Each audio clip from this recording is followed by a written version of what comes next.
Sebia, some person for cry chimuno, woman come to see a secret be ho, and until or the affairs on passo, Yansanka. What should I say? But that's not the anaya brofo. Now, okay, kind brofo, one out chimwa, and not the one year kayano. Now, so reality no, as some people, yeah, was a budget no, or come once no anka. So my Ghana is sick as some a car, the acquire fast betia, and the acquire fast way besimia. I hear near me ya. Yes, I'm more careful for being county. One can't went to me and can you know. And what begging our car, brofo, where, brofo car crowns we move a crown and off from me. And in your mono, Oka Crater,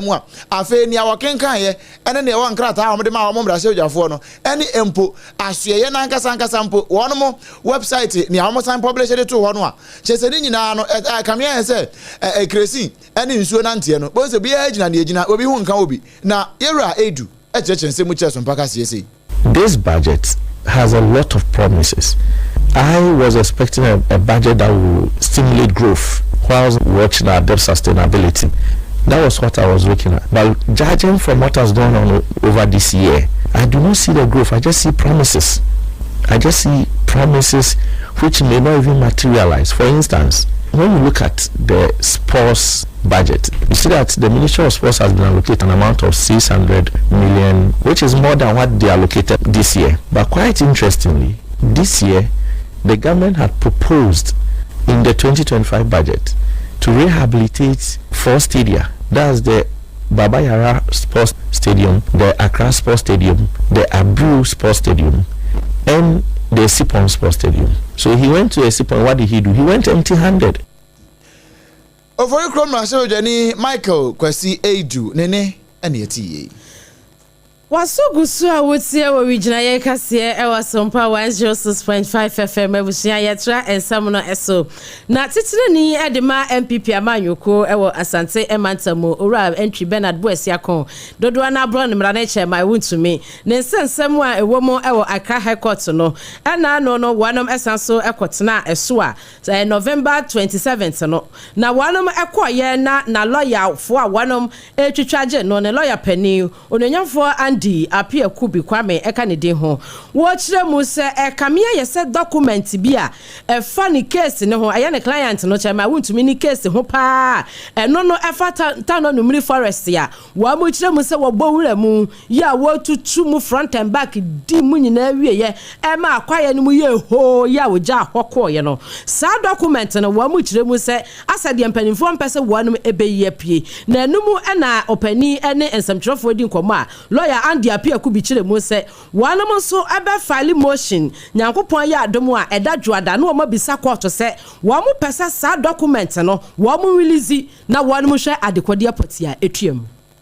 At the last agenda, there was indication that prosecution wanted to file further documents. So we inquired whether such documents have been filed. Unfortunately, we have not been served with such documents. Prosecution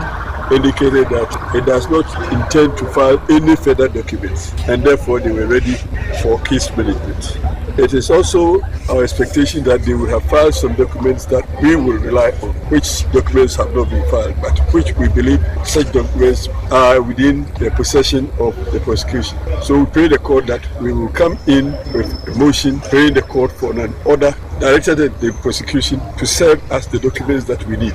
When they serve us those documents, we will rely on them.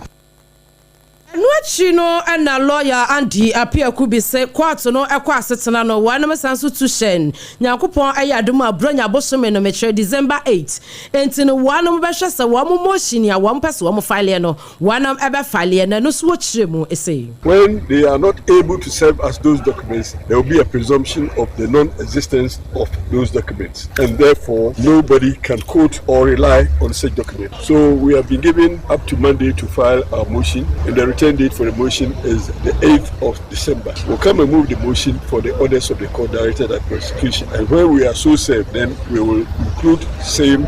as part of our documents to rely on. Openia wono wo gina mo etwicha ede age owura Bernard entry Boesiakon aka Chema wuntumi asante mantamu dwemtena ni dima MPP amanyoko lawyer Andy apia kubi eno ne SOMPA kase edin komoyi afe yewura amanyose mu de yanto aso mfamfiri ho na ansana no hye ne nsoma me se oti wi ase na se wawo nyame ya wadom na oba no o ma na aduane papa wanya busumi nsia de kro na apa aduane papa de ama no na wa ama no yam vita ya na ehame o ehame pa sanse se odi yam vita e de ma oba no a one kwahyeoko moto nkwanta mapai akwada no wotimi nyini se prom emene manyina etimi koyie e de ma no yam vita no ye wona hodo miensa ye wo ni ayede eburo e de aye ni ye ka ne maize no ye wo emo de e ne ye wo wheat nso de e wo ho eno nti ni awode mama akwada ni bia oh I tell you akwada na ni je ho pa ye the 16 essential vitamins and minerals na ye de aye yam vita no ya ekoyie pa eno nti bomoden na afabi ema no na bibia enkoyie emfama akwada no se unya bi na ode mano a ne manyina de na kwamu kama ne manyina so obetimi anyini ye na ne manyina akwankan de amano na afei wonya ne saa no na ode wankasa panino ode onga Mama's helping hand. Now the year wo aduane no. Na obete de pa. Atadwefo wa obedi ate ne de na bibia etumi aye fine. Onga de tete no eno an obi anim meka kire wo se o ye nkwan o ye stew o ye shito o ye nam ho adwuma na ne betimi aboa ma ye de pa no unya how bia we kire no eye onga ye bone mra ne se Mama's helping hand e wodwem ba bia onga yi ene yam vita ni nyina no eye promasido Ghana wo mo na de aba enye na e wodwama nsuo bobodi ko pebito na emwa pa afi wo de onga no e de ye wo shito no wie se ekimu na wo de just what kinki na wo de aboso ene akoye afofida anase ena akoye memene da ye memene ni adai me pa cho pa ya no modern na akope just what kinki se woduru kenke joint ho na se wabusa just de ni bia na okasa da bia me pa cho mento oi just de no eno na da bia me ka cho se obetimi de ato obe ye se na wotwe mienu na still sane ne moton ye ne tie no na saa eneti a ensesa ye na oba ba bia wo bia opese ye de just kinki ni bi brewo na wonsu tuton no ye betimi e de abrewo oba ye pese wo sanso behwe ba bia ye kinki no correct one no and the hygienic preparation ye no na fe convenience storage and delivery ye de ma wo no ekoyie pa wo a wo ton doko na wo ba bagibie ana wo di dwuma bia wo pe doko no na wo de aserve onkrofo e wase ye de ma 3 Ghana cedis eno ye tufu obo 3 Ghana cedis pe bomode na pe bi eno ntimi ka ne se yie no wo de ye wo hyeto chewoche nam ye onkuru mafroye na ye oniema atwu makoka ho na fasi junction so na fa akoma na brado me commercial bank na chi ho abia a Joyce Bakery wo no na betu dokno na koton ana won so wetimi afre yen wo 0256 068 832 0256 068 832 na oni yen abo enkomo na ye kan nyina na se wadum ato wentimi ntibi ni a wo saa no e na wo hia se ononom time herbal mixture no malaria dro no nso no so wani mu ato a etimi boa ma otimi tibidi ne menyina etimi koyi wo waposo twetwon paa no uhia time herbal mixture eno na betimi adi aboa Dr. Tafrija Bema wo say ye ni aduaba na sane ye kire ne kan ye no na ye mfa hahan ne nsa yade nti hahan no eno wode ye yade sa de ma ye no ye wo time HH mixture enso e wo ho a eno de wo adwunso mu hawo wo problem bia wo adwunso mu wo dwunso a ma wote ya wo kire utimi se bia kamu na fe de bia wonya problem eho no ho ahemfie ho no a oba won so ubehia se ubenonom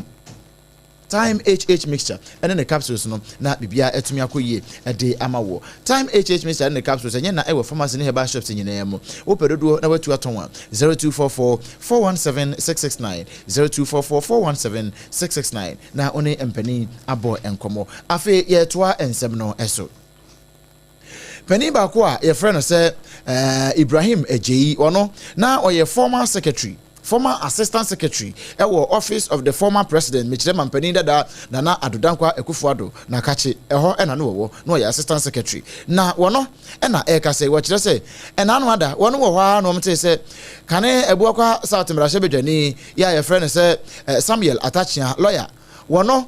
akoka bibia amanfo nti da se ye hia Mampeni a wongo di mama empanifo atamana woni di atam na wonga kana adwen emfa nkire empanifo na ebeden ena amoman ne kura mpuno yenya dimpa ewa amanone eno ena papa yi ye friend say Ibrahim Ejeyi wodi na no atomo bi no wo chese na asem atachi aka ne boni be ne wom wo se atachi asem o kan ye no eye pepepe na wo kira na wo kire budi akosi se ye pe kanini a asem kan nke kan wa bia ne ho eno ne ye pe yempa kanini a wochina obehwe na wo kan nsem wa ha obehwe na asem we wa ha na scandalous activities bebre no de ho ahyehye mu saa no eno no so ache na adwen e de afa ho sei na wo kasa no so mpaka se etwen kakra gu ahoma so yentie bimra Everybody who is mature in politics will agree with him. Regardless of your political affiliation, you want somebody to represent you, your party, and by extension the country in the most professional manner that brings,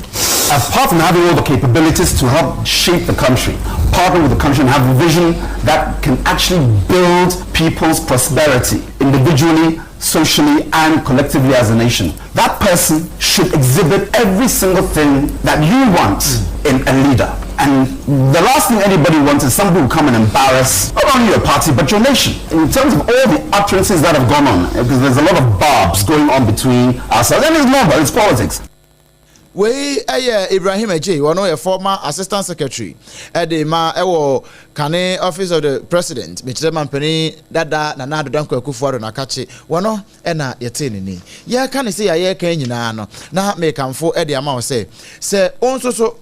what person to chon, Niama Nkwe, which means say, who he answer, Obanuma du Papa. Now what's in the abo when obo de bia na obo wasa waba ubunsa emeye papa ubunsa oteya wachiri ubunsa what him say we dey how pa osa wo so ye fun kro ni bi okasa na hom ya na nka boni de achiri ekura ba otrim afi won so no hepatitis B na C ni bi na wo so ekuro tu a ya mpontembre so a de kuri na entumi enwu emfama hawo a uhia 2074 eno ne betimi abo ye twene tia say T74 2074 no eye du papa eye Kane na nanum dudu no a wo de tete ye no ena nei ye di DHC e de asomu a ye ne se nsuo onomu a wonte pampan boni bia wonte se bia we di adre di enwuno e se nsuo na wonom eye 2074 na emom hye nso enye mopemfo ba wo makoda nufo na akoda wonya mfinhia edu ebienu obi aka bia ebetimi anum bi wo a wo pedodo na wetu aton no okanshi drugging ye hokuma senso Ashtown Kolinakeba udu ha obenya biato anaje numbers no 0246 073 498 and 0501 628 931 na oni yen abo enkomo RSYD Indovigi Studios eye baby a se opese otwa mfoni o photo shoot bi a oye pre-wedding photo shoot anase bi a opese utwa photos bi na o birthday bi photo shoot bi a pese wo ye anase bi mpo a oye skit maker utwa senior na utwa skit bi ana oye opese oye music video bi bibia ye de camera ede ye nkwa de mesrew for ne kire RG Studios na yenye ne kama emfama ye kire kwan no ewo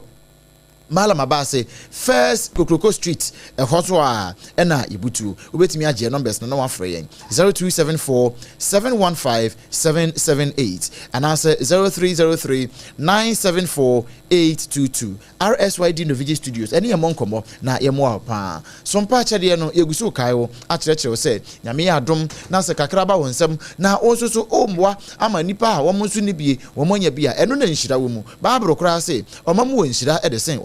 eno nti ya no wama bi kakraba wonsem a humabrofo mobo na wo monso ko nhira wo mo hyira wo eno nti na sompa 93.1 ai wo kuma se sompa 101.1 e wotakwa ena fe sompa 106.1 e wotachima sompa 90.71 kranza sompa 98.9 we sunyane na sompa 106.5 FM ye won kran ha ye ne sompa stations ni nyina aka bo mu se kakra bi a wo bia no fa be kan ye de ai wo ho eno asa wote ye e wo kantamanto ni ye chentoma sa eno kra de eno ye comedy kra eno nti so fa wo de be ka ho bia na wo de ne ba akope osiesu wo de be kan de ne ho a enye ba akobio e be ye dutu ne ye de aboa ate ache afi won so de no nya ya nka be niska je number si 0598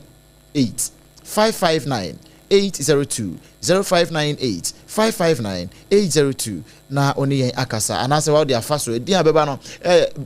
Terra One Media anase Blessed Foster Terra One Media ana Blessed Foster 0598 559 802 na oni yen abo anase wa de afaso wo hosa na won so de aboa ama wono mo wo ni bie no wo mo so se de aba wo mfumpi ene wo mfumpi mu ema wono ma dawroma ene ma so yasene ema ye de kase ebre wo ma ye na ne ho sima ye ba ye de kase no eto aso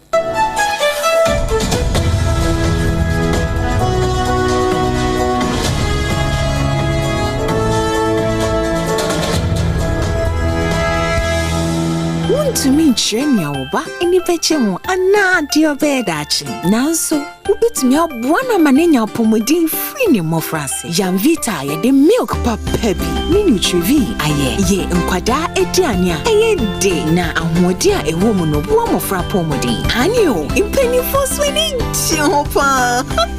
Mawobano apomudin fini mofrase. Yamvita gumo do bebre. Yamvita, a delicious way to grow. FDA aji ejedi yinkrato yatum. Endpoint Homeopathy Clinic. Ghana had the obi enim say your prostate. Na baby omutibi ye screening ema huni ye etu asia. Na a Endpoint Homeopathy Clinic. Anasa a kidney, a liver problem. Wofa baby and ajujo. Na the friend premature ejaculation no a. Be maybe a woni wodofo akwakwisia. Asa wo di ne ho agro. Asa wo tonte. Eni ebra Endpoint Homeopathy Clinic. Na ye moa. E mane mema mo pa wo. E ye Endpoint Homeopathy Clinic. Wo mo demu fua. Yare bia infections bi ne wo ho. Anasa bia wo hwa wofa baby na ajujo. Kidney problem, prostate die. E ye Endpoint Homeopathy Clinic. Kuma se ubehu Endpoint Homeopathy Clinic. Eni die no. Tam heba Mr. Duro no ene ye ma wo. Oba eni die no. Tam heba Mr. Duro no ene ye ma wo. Oba a wafa afuro de wo ma akwada no fo. Ene akwada woni mfie dumienu entimi num aduro yi bi. Se obeto aduro yi bi anoma, hwe se wakọ hospital anase lab am ye hu se wo atridie malaria yi bi ansa. Se o petam heba Mr. Enuri dudu atu a, fo ani kire KNG Herbal Center ewo Emrom Abidjan House. Ana ba akoso wo atonsu Monaco Junction. Eno echi ubenya bi atowo over the counter medicine sellers. Any herbal shop dodo na emu.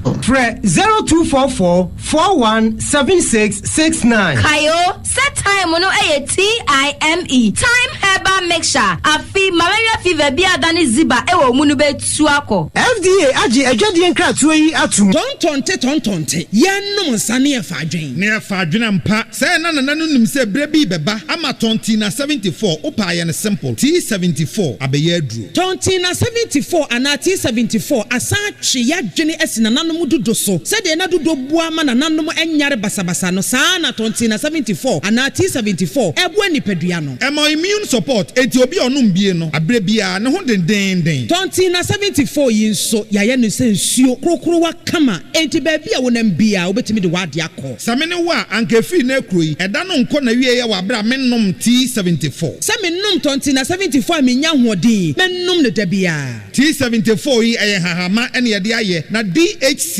ena aframa na ye kama saa no. T74 ahoɔden ni apomuden ko a. Wokɔ pharmacy ana ba bia to nro bia ubenya tonti na 74 yi bia to. T74 yi enye ma oba wafa afuro ana obi a ɔma nufoɔ ana sɛ obi a onya mfie dumienu. Etufon frɛ 050-162-8931 and 0246-073-498. FDA aji ejedi nkratoe yi atum.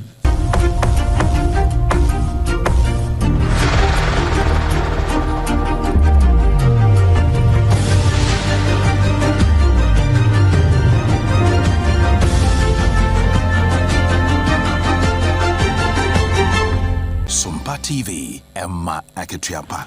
Ebusia Emma Akesia papa ye da wase se watwen yen ama yada ye hutew abana ye de nsem no ewuremu Emma ewo aman hodo so ensem a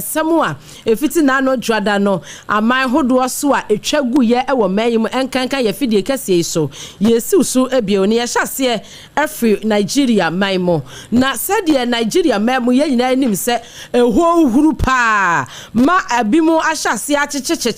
adehia wanom ekosuku ewo suku so ahoduo mo ewo mpotam nam so kora ema US President Donald Trump yes enkwade ne hu gimu ni ade abusua emanim sem na de akwasie ene sei wamo ewo nyamesumsum ewo Nigeria memo ya wanom ye frɛ wamo Christian Association of Nigeria ye twa wontia efrɛ wanom kan opani a woye wontitinani wono ene kasei Bishop Balus Dawa Yohana na wase wano dia efiti se nkofo yi se ebia wamo ayatuate domfo ene wamo abawura sukusu ahodo mo checheche mofra ne dia wontum nche nemmom wamo se wamo dia wamo hyeda ehu anamon papa bia Nigeria mpanimfo se bia aban mu anase wamo bo banje ban no wamo atu wamo se wamo che adehye be se 303 wahamiensa ene miensa ene ye che wamo na wamo che wɔn a wɔha miɛnsa no na emu edu emienu 12 ɛyɛ akyerɛkyerɛfoɔ a wɔn ɛyɛ staff members ɛwɔ saa sukuu so ahodoɔ no emu ɛna nkwadaa no maako aduonum 50 wɔn deɛ wɔn timi ebu wɔn kɛtɛm adwane yɛ Bishop Yohani ɛkyerɛ mu sɛ wɔyɛ chairman Edema Christian Association of Nigeria nti na wɔn wɔhu sɛ wɔn ɛhyɛ aseɛ ɛkyekye ɛyɛ kristofoɔ ɛwɔ suapɔn ahodoɔ ne sukuu so ahodoɔ mu no wɔn hyɛda ehu aban no nneɛma bi a wɔde gu akwan mu deɛ wɔn ayɛ ne sɛ wɔn gyegye mmɔfra yɛakye wɔn ne din wɔn de wɔn si deɛ wɔn ho ano no edin pɛ ɛna wɔn mu agyegye aside mmɔfra yɛakyekye wɔn ɛsie edin a aban no ne mpanimfoɔ agyegye no wɔn ho anamɔ papa bi a yɛ mpanimfoɔ atu yɛ no so wɔn abɔ mu amaneɛ nanso ne nsɛm wɔde to dwa ne nyinaa no ɔpani a wɔn upie mu ɛwɔ Nigeria ɛba no militaryfoɔ nyinaa wɔtua wɔn ano ɛsɛ deɛ bishop ne ka no ɛnyɛ no korɛ ɛsan sɛ wɔn nso bɔ wɔn ho mmɔdene ayɛ deɛ wɔn bɛtumi bi ase baabi kura mmɔfra bɛsɛ 250 yɛde wɔn akɔ akɔhyɛ no wɔn atumi rescue wɔn nyinaa na nyɛ sɛ ebi adin kɛkɛ ɛna wɔn agye enti deɛ bishop no ɛka no wɔn bɛgye to mu a ɛnyɛ yɛ wɔ Nigeria man mu na wɔtwe mu nso yɛde brɛ wɔ sɛ ukopie mu ɛwɔ Pakistan nipa bi afam ahoro wɔn nkwa nipa maako enum ne nyinaa ne sɛ wɔn mo yɛ sɛ nipa mienu ɛkɔyɛ sɛ 2 suicide bombers ya wɔn yɛ sɛ nka wɔn kɔ headquarters a ɛwɔ Pakistani paramilitary wɔn forces hɔ no ɛna wɔn yɛ sɛ nka wɔn kɔ to bomb ni bi ɛde ato na ne wɔn hyɛ asɔdaafoɔ na wɔn nyinaa se deɛ a ɛno na nam so ɛma ɛku enipa maako miɛnsa a wɔn deɛ na wɔn yɛ asɔdaafoɔ wɔn yɛ bambɔfoɔ a bomb yi ɛka wɔn ɛna nipa mienu a wɔn kɔ di sɛ nyambransɛm no ɛno nso ɛka wɔn ɛka ho no wɔkyerɛ sɛ enipa bɛyɛ sɛ edu mienu 12 ɛna wɔn nyinaa prepare a ɛkɔ yɛ awerɛhɔsɛm paa bambɔfoɔ yɛ ɛkɔ hɔ bie ɛkɔ hwɛhwɛeɛ na no ɛkyerɛ sɛ Federal Constabulary's headquarters ya eno ewo Peshawar eho asem ne yɛkan a ewo northwestern Pakistan eho na asem kopoti edi esiye na wɔkyerɛ sɛ besi ne wɔmunya nhunu sɛ ekuo bi sɛ ne nka ashabab fo yi anase bi a hwanhwanfo ebie na wɔn ababɔntene wɔn de asem no wɔn ababɔntene abɛka sesi a sɛ oh we de munya ma yɛn na yɛn a nanso wɔn de waso ato fam a wɔn munya ntehwe ɛmfa emfirimu na no ɛna ɛyɛ Pakistan wɔn prime minister a ɛfrɛ no sɛ Shehbaz Sharif wɔde na no atom bie ɛna wɔkyerɛ sɛ saa de yɛ akɔso edie ne nyinaa ɛnyɛ koraa na emom wɔn a ebedi sɛ nyambransɛm no wɔn ahwɛ ɛhwɛ sɛ wɔn betimi ahu wɔn akyira kwan na nipa bi a wɔn tɛtɔ wɔn akyi no wɔn atimi atwe wɔn nyinaa ɛde wɔn ɛde afa mmara kwan so na mmara no ɛne wɔn adi sɛ de yɛ a wɔn kɔdi sɛ nyambransɛm saa no abusia ye kwakopie mu ewa UK memo na empanimfo abo amane akyerɛ mu sɛ the federal government no opani a wono oye foreign minister Yusuf Tuga wono ani panimfo bi akwakwakwohia Ministry of Justice ne nyina efa owura bi a wono no oye deputy senate president na wanom akyerɛ mu sɛ Ike Ekurimadu ani ne din wamo kyerɛ mu sɛ sɛdeɛ woyɛ abonefo sem bi so efa sebu akwa bi so na ka abrante ba ko ne kidney what na wa enye se ebi a wofa emra papa so nti ekɔ wiase ma nipa no korati na nanom esie do a wanom ekyere no wanom edi nasem ewiye no wamo ma ne mfinhia parapara enkono ene abosome enwotwe ewo oman UK emu na esanse woye Nigeria ni na oye pani a wadi so pan kora ewo Nigeria memu nti empanimfo se wamo adi nkomo ne mpanimfo a wanom ewo UK man mu akasa kyere mu se wamo esantance no 2023 no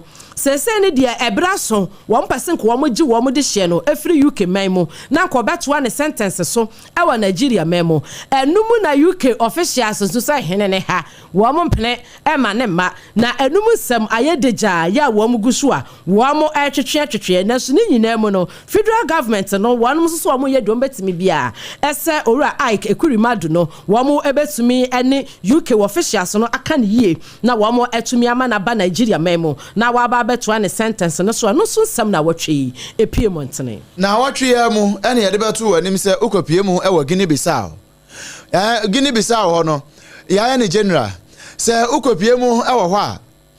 wɔn asɔdafoɔ yɛ wɔn pɔtam hɔ no wɔn akye mampani a yɛfrɛ ne sɛ Umaru Sisoko Embalo wɔn mo akye no asie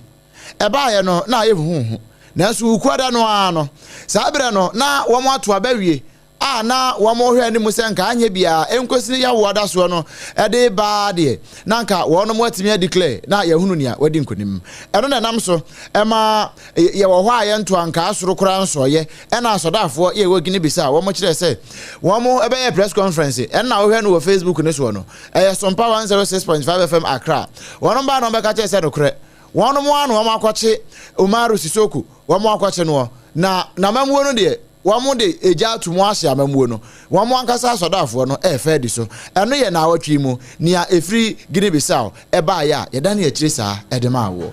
Abusia de bepie montini bi nso na ɛyɛ opani a wɔno de Emmanuel Macron na kyese ɔyɛ president na ne nsɛm ɛbobɔ ba ya Ukraine memo na wɔkyerɛ mu sɛ wɔde hyehyɛye egu akwan mu sɛ de ɛbɛyɛ a wɔn ɛwɔ Ukraine no wɔn ɛbɛtumi aboa na Frenchfoɔ wɔnom ɛnsɛnsɛm bi a ɛkɔ akɔsoɔ ɛwɔ ɔman France no emu no wɔn ɛtumi ayɛ ho bibi kakra ɛno no na ɔkyerɛ mu sɛ ɛyɛ New France National Service Plan ɛna wɔnom ɛde ɛba bɛgu akwan mu na ɛnumu ɛna adehye ni bi ɛkyerɛ mu sɛ saa nneɛma yi a wɔwura yi ahyase a wɔpɛ se wɔyɛ yi wɔn ankasa deɛ wɔn hu no paa sɛ ɛbɛyɛ asɛm bi a ɛbɛtumi aha adwen papa ɛwɔ mpɔtam hɔ no mu ana ɔmo kyerɛ mu sɛ wohwɛ mu a wɔno dwa wɔde ɛto yɛ ne nsɛm wɔde to dwa no wɔkyerɛ mu sɛ ɛnka na wɔtwe wɔ kura bɛkɔ wiɛ no na saa new plans a wɔn pɛ se wɔn di gu akwan mu no wɔnom ɛde aba bɛhyehyɛ so ɛne ade na esan sɛ wohwɛ mu a wɔyɛ YouTube na sɛdeɛ nani ateɛ nani ɛda hɔ nti na ka bi mu nim sɛ nkowura yi ba waba ne deɛ nka bibia betumi akɔyi enso wɔnam ɛbɔ amaneɛ sɛ wɔn so a wɔnam ɛwɔ Ukraine na wɔnam ahyase a wɔn so ɛbɔ wɔn ho so ɛba no nsɛmtwerɛ dwuma mu a wɔn so ɛkasa kyerɛ mu sɛ sɛdeɛ wɔn pɛ sɛ bibia ɛbɛfi wɔn awura nti wɔnam ɛma ne bɛyɛ sɛ abosomi bɛsɛ du wɔnam ɛhyɛ na sɛ plan na wɔpɛ sɛ wɔde ba no sɛ ɛbɛboa paadi a Ukraine man no wɔnam so ɛtumi agye atoma no so nsɛm ɛfiri hɔ ɛba na wɔtwe yɛ mu yɛbɛwie na wɔtwe no koraa no ɛna yɛsan de bɛto wɔ anim sɛ ɛna no ada a Umaru Sisoko Embalo wɔn mo kye no ɛsɛ wɔn mo ɛtu na aban na to agu no ade kye ya ɛna wɔn sɛ General Hota Ntam wɔn so akofuna mu no wɔn nsai na wɔn kyerɛ sɛ wɔde atuduro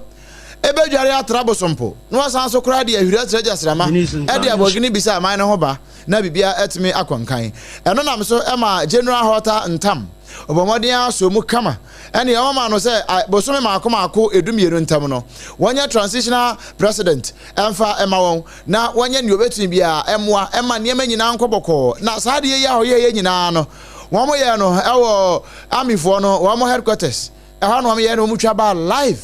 na civil society organizations and as a groups ewe Guinea Bissau no one mo kire say na no ya na watwe ya mu no outgoing president and as outgone president your friend say President Umaru Sisoko Embalo wono aka hono bi e no ne asodafo no wo mo aka bom asoda yeku de atia ono ane ho chesa bo beka wa no frantoma we nye so firi wontuma mpo woni wo frantoma na nkasa se wono ahu se abato no mo to ye no wadi ntwo enu nti so akotena ase ama ni opponent ya wono nso ye friend say Fernando Diaz da Costa obabaji akonya na tena so pa de wompene enti asodafo na wono ana tete wo no wo mo hyeda anya so wo ma yeku na wo maji akonya no na brepamu no bia na wasan baji na akonya eno na nam so ema Fernando wono kura mpo de bitu so na o kire se no kura asamo civil society groups ne ka ewe Guinea Bissau no sa pepe na yetie wono kura ka bi edito so na empremprembra ya ka say African Union na ECOWAS ne European Union ne United Nations obi aka say tia say na mrem 21st century na ye Guinea Bissau wo mo eyeku sa de no nye kura na eno na ye bo modern fa Guinea Bissau ho na ye ne obi a wono de ye ntimi mfa ne din to dwa saa yene ne bon komo wono ewo military source ho no anu to boy enka no je mo na matiwe na musu Umaru Sisoko mo mehwe military for headquarters wo staff headquarters wo ho no watie ya ye somre so ohene ya manfo je se nko akora wo no was sensa no what abankasiem na watwi ensem na ifiri gine bisa bae no ebi no na watwi so China maimu Hong Kong ehon so ensem agentre ha pa de nyina enese abrosan bi a wo mu kyeremu se eware yie ya ebimo eye se de abrosan na kyenti wanom ebeye renovation kakra na wanom kyeremu se obi nim se renovation na wanom eye ne de na kwatre gaye ema eja eto eye abrosan titintin ewiase ema ena no ya wada ne kura mu hono na wo mu kyeremu se enipa be se ha enum eni echire kura na wanam eti nananom ensie do ewie se enura kura no omo sanso kura ede foforo beto se bi kura asan wu ede aka ho eni ade na empanimfo se ebra wo mu hu se eja no ehyiase no ehyiase esmelete se asa rubber bi na ehye na wanam ayentem ema wo mo etimi fire wodum jadwuma koma wo mo ebaye wo mo kire mu se district bi ewo eye Hong Kong Portam wa eno ne Taipo district wanum chem sem Portam ho no mo naja wanum ehu se sa 8 tower yi wanum chesa sa abrosan tenten na etwa so sa nwotwe na ekire se wayi pa enumu eneja no etoye na se de wanum ekire mu no wanum kire mu se adehie pi na na wanum ayira ya womo egusu ahwehwe womo na womo mo nsaka womo so de dodo na besa ha na ekire kura na wanum kire mu se womo bayi womo na ekire se womo eti nananom ense do na akwaya rehusem posi adwumekwa womo ewo Hong Kong wonom ekire mu se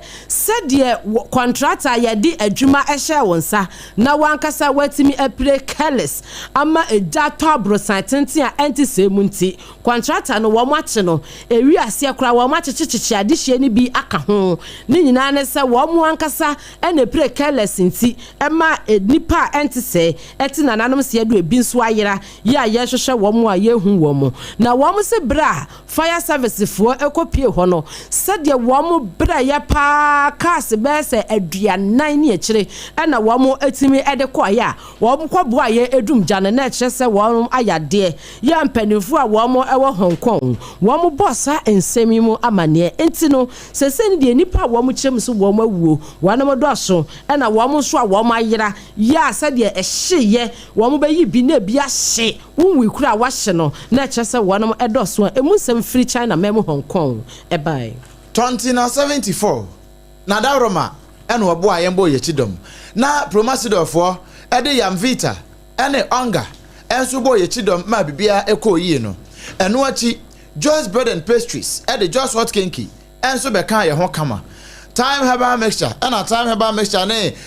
time HH mixture ne capsules no eno so boy echidom kama pa eno achi no RSYD Novigi Studios wamo so ebebo ayembe so yasen emene manyina ekoboko ewo bra na sompa ache de yegusu bo ho kase yese ka ho fa de beka ho bi na yemfamuwa wono mo enyina na bo ayen ema yede dumiedu kase ebre wo ni nyina mu bra na etwago ewo sompa 106.5 FM so ewo enkran ha no ukopie mu asante Mukumasia, Sompa 93.1 FM AGB, Ayiko 100.9, Wonoso AGB, Sanso Ena Adamfopa Radio, Wonoso of France, Ahinkro Paris Numu, Sompa 101.1 Watakwa, Sompa 103.3 Watakwa, Sompa 106.1, Ewa Tachimai, Sompa 98.9 Wosunyana, Sompa 90.7 One Kranza, Sompa 101.3 Ewa Doma, and a Kingdom, 106.1 FM, and also Ewa Mankasim, Kaneshi Urban Radio, and so Eje Kasieni be Etopetema, Kaneshi Fonina. Enso ifridio kesiem ho edikosi station ho we bi anya bi etie afi Facebook no